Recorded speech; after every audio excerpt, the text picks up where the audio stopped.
ഇവിടെ അന്നൊരു നല്ലൊരാൾ ചൊറു വേണം, ചപ്പാത്തി വേണം, കറക്റ്റ് ആയിട്ട് എന്നോട് ചോദിച്ചു ഇവിടെ വരുമ്പോ. അയ്യോ, പിന്നെ അത് പറയണം കേട്ടോ.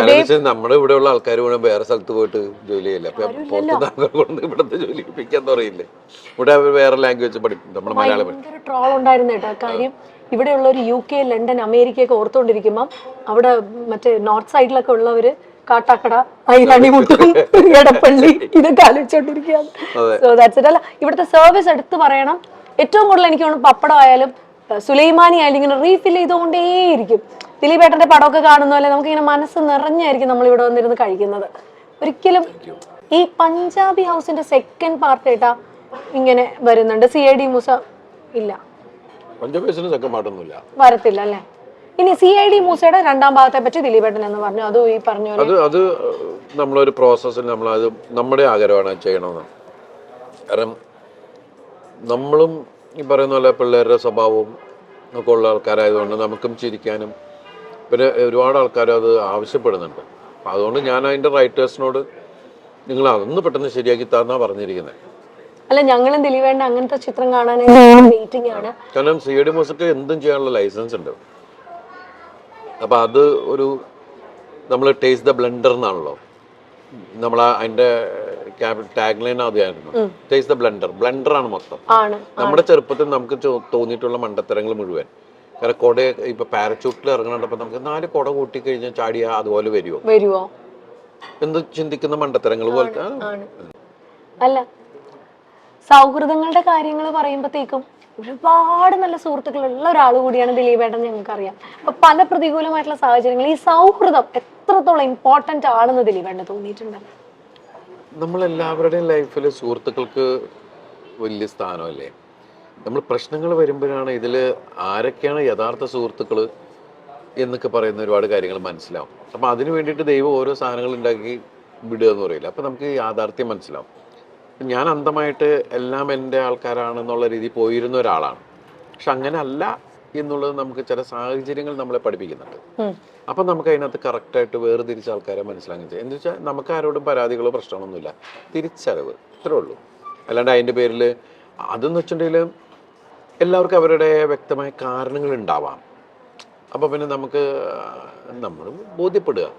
നമ്മൾ ചില സമയത്ത് നമ്മൾ വിചാരിക്കാത്ത ആൾക്കാർ, അപ്പോൾ എൻ്റെ ലൈഫിൽ ഞാൻ സ്വപ്നത്തിൽ വിചാരിക്കാത്ത ആൾക്കാർ വന്നിട്ടാണ് കൂടെ നിന്ന് സപ്പോർട്ട്. ഞാൻ ഇയാൾക്കൊക്കെ എത്ര ഇഷ്ടമാണോ എന്നെ എന്ന് തോന്നിയിട്ടുള്ള വിഷയങ്ങൾ ഉണ്ടായിട്ടുണ്ട്. അത് വലിയ വലിയ ഇൻഡസ്ട്രിയിലെ ആൾക്കാർ. കാരണം ഞങ്ങൾക്ക് അങ്ങനെയുള്ള സ്ഥാനത്ത് ഇറങ്ങി വന്ന് വീടിനെ നമ്മൾ പാമ്പർ ചെയ്യുക എന്ന് പറയില്ലേ.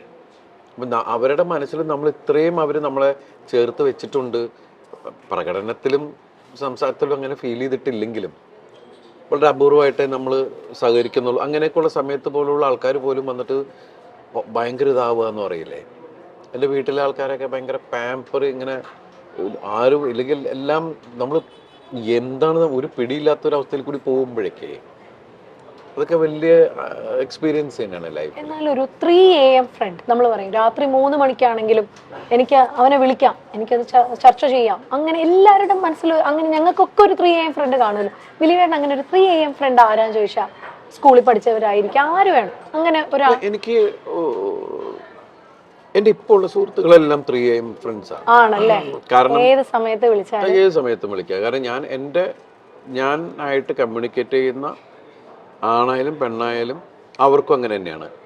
24 hours എന്ന് പറയുന്ന പോലെയാണ്. അല്ലാണ്ട് ഫോമൽ അത് ഇപ്പോൾ ഉള്ള ഫ്രണ്ട്സിനെ ഞാൻ പറഞ്ഞത്. ഏത് സമയത്തായാലും ഇപ്പോൾ എടുത്തു പറയാൻ നിങ്ങൾക്കറിയാം, ഇപ്പം നാദിർജയാണെങ്കിൽ ലാൽ ജോസ്,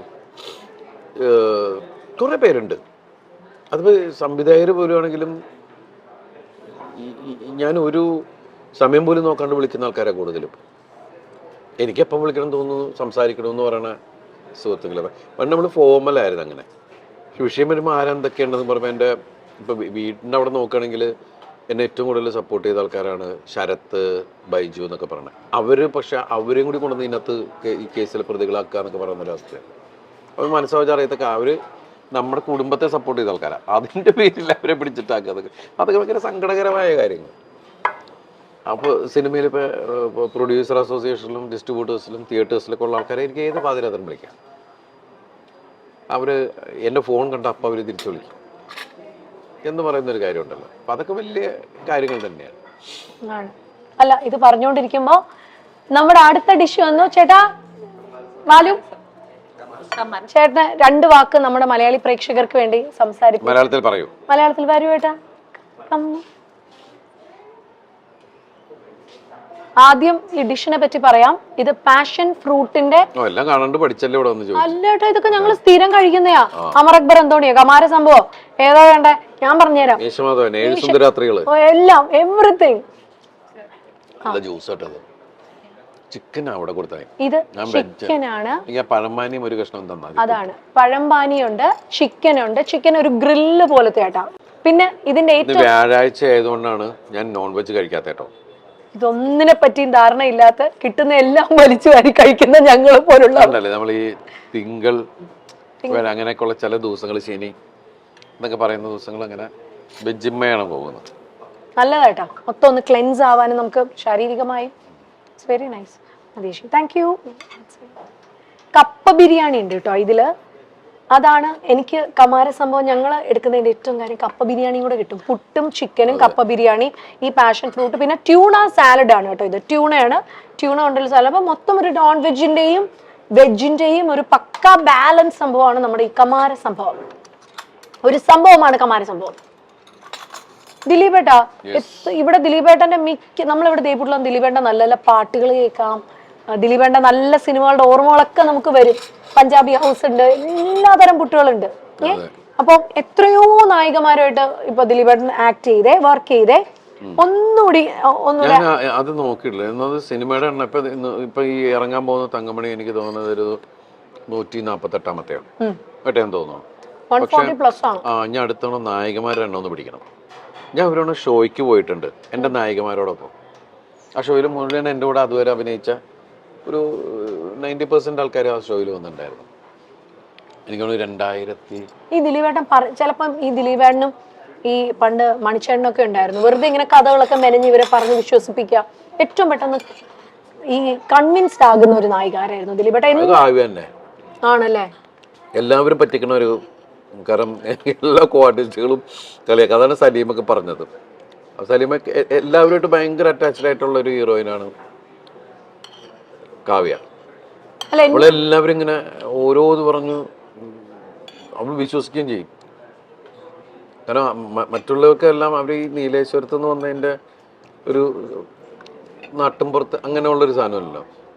അതെല്ലേ എന്നൊക്കെ പറഞ്ഞു, അതെ എന്നൊക്കെ പറഞ്ഞു അങ്ങോട്ട് വിശ്വസിപ്പിച്ച് വെച്ചിട്ട് കുറെ എടോ എന്നൊക്കെ പറയാം. അങ്ങനെയൊക്കെ ഉള്ളൊരു സാധനം ഉണ്ടല്ലോ. അല്ല, പണ്ടപ്പോ ആ ഒരു കാസർഗോഡ് ഭാഷ ഇപ്പം എല്ലാം വരാറുണ്ടോ ദിലീപേട്ട? ഇല്ല, ഇപ്പൊ അവരൊക്കെ സംസാരിക്കുമ്പോ ഞാൻ കേൾക്കുന്നത്. ഇപ്പൊ എനിക്ക് അങ്ങനെ ചിരി വരാ. പണ്ട് ആദ്യം വരുമ്പോ ഞാനിങ്ങനെ പോകുമ്പോ ബസ് കുത്താൻ വന്നു, ബസ് കുത്താൻ വരികയെ ഇടിക്കാൻ വന്നു.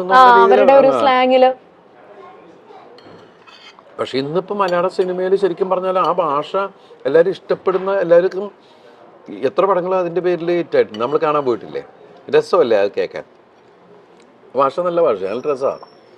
കേൾക്കാത്ത പ്രയോഗങ്ങളും അത് അവർ കാസർഗോഡ് ഭാഷ അല്ല നീലേശ് അവിടുത്തെ ആൾക്കാരൊക്കെ കൂടി അങ്ങോട്ടും ഇങ്ങോട്ട് സംസാരിക്കണ കേൾക്കണം. അപ്പോഴാണ് നമുക്ക് ഏറ്റവും കൂടുതൽ ഇത് വരുള്ളൂ. മാറി നിൽക്കുമ്പോൾ ഭയങ്കര ചിരി വരും. എന്നുവെച്ചാൽ ഒരു ഭയങ്കര ലാളിത്വവും ഒരു നർമ്മം ഉണ്ട് ആ ഭാഷയ്ക്കും. തമാശക്കൊക്കെ വേറെ ലെവലാ. നമുക്ക് എങ്ങനെ അത് ഇന്റർപ്രറ്റ് ചെയ്യാം?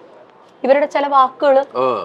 വീടിന്റെ കാര്യം പറഞ്ഞപ്പോട്ടാ, നമുക്കിവിടെ കൊച്ചിയിൽ ഇവിടെ ബെയ്റ്റ് ഹോംസ് 4 എന്ന് പറഞ്ഞിട്ട് ഒരു ഗ്രൂപ്പ് ഉണ്ട്. ഇപ്പൊ ബെയ്റ്റ് ഹോംസ് 4 എന്നാണ് അവരുടെ പേര്. അവർ 50%, അതായത് ഇപ്പൊ ഏതൊരാളുടെ സ്വപ്നമാണ് വീടെന്ന് പറയുന്നത് ദിലീപേട്ടാ. അപ്പൊ അവർക്ക് മുഴുവൻ കാശ് വേണ്ട, കയ്യിൽ ഒരു 50% കാശ് ഉണ്ടെങ്കിൽ അവർ വീട് പണിത് കൊടുക്കും. അതാണ് അവരുടെ കൺസെപ്റ്റ്. ബാക്കി ഈ പറഞ്ഞ പോലെ തവണ വ്യവസ്ഥകളായിട്ട് അടച്ചുകൊണ്ടിരുന്നാ മതി കേട്ടോ. അടയ്ക്കണം 50 തവണത്തെ ഇതായിട്ട്. പിന്നെ പലിശ 10,000 സ്ക്വയർ ഫീറ്റ് വീട് പണിയുന്നുണ്ട്. അപ്പൊ അവർ ഇട്ടോളൂ പകുതി കാശ് ചേട്ടാ. പിന്നെ അടയ്ക്കേണ്ടി വരും. സബ്സിഡി വരും. പക്ഷെ അവര് 20% പലിശയിൽ സബ്സിഡിയും തരും. പിന്നെ ഇപ്പൊ ദിലീപേട്ടൻ ദൂരത്താണ്, നമ്മളെല്ലാവരും തിരക്കിലാണെങ്കിൽ സൈറ്റിൽ ഇവർ ക്യാമറയൊക്കെ വെച്ചിട്ടുണ്ട്.